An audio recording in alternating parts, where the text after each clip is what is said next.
আজকে অনেক কিছু নিয়ে চলে আসলাম। এই যে আজকে বাগান থেকে অনেকগুলো করলা, মানে উস্তা একদম দেশি, আমাদের দেশীয়। এই যে গত বছর এই গাছের করলা পেকে বিচিগুলো পড়ে গাছ হয়েছে, সেই গাছ থেকেই এই যে করলা উঠানো হয়েছে। করলা বলতে উস্তা, এটাকে আমরা উস্তা বলি, আপনারা কি বলেন জানি না। আরও অনেক কিছুই, এই যে আর ডিম রান্না করব।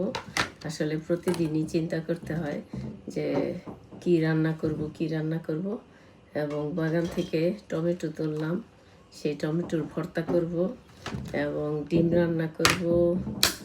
এখন আর কি করব তাও চিন্তায় আছি। মাংসও বের করছি, কিন্তু মাংস জানি না কি দিয়ে রান্না করব। ডাটা দিয়ে, আসলে ডাটা দিয়ে অনেক দিন রান্না করেছি। আর আজকে আপনাদের সামনে এই যে আমার নিত্যদিনের কাজকর্মগুলো নিয়ে চলে আসলাম। গল্প করতে করতে কাজ করব। আসলে ফেসবুকে কাজ করতে গেলে ভিডিও তৈরি করতে হয়, তাই আমি যেই কাজকর্মগুলো করি সেগুলোই আপনাদের সামনে তুলে ধরি। অনেকের হয়তো ভালো লাগে না, তাতে আমার কোনো অসুবিধা নাই, কিন্তু যাদের ভালো লাগে, যদি ভালো লাগে তাহলে লাইক কমেন্ট দিবেন। আর ফেসবুকে কাজ করাটা যে আসলে অনেক কষ্টের, এবং ভিডিও তৈরি করা যে কত ঝামেলা। আর যদি কেউ সাহায্য না করে বা কেউ পাশে না থাকে, কেউ সাপোর্ট না দেয়, তাহলে আরও কঠিন হয়ে দাঁড়ায়।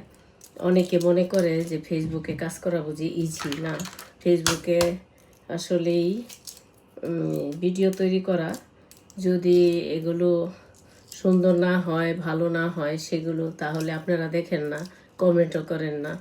কিন্তু অনেকে সেটা বুঝতে চায় না, মনে করে যে শুধু সারাদিন বুঝি ফেসবুক নিয়ে বসে থাকি। আসলে তা না।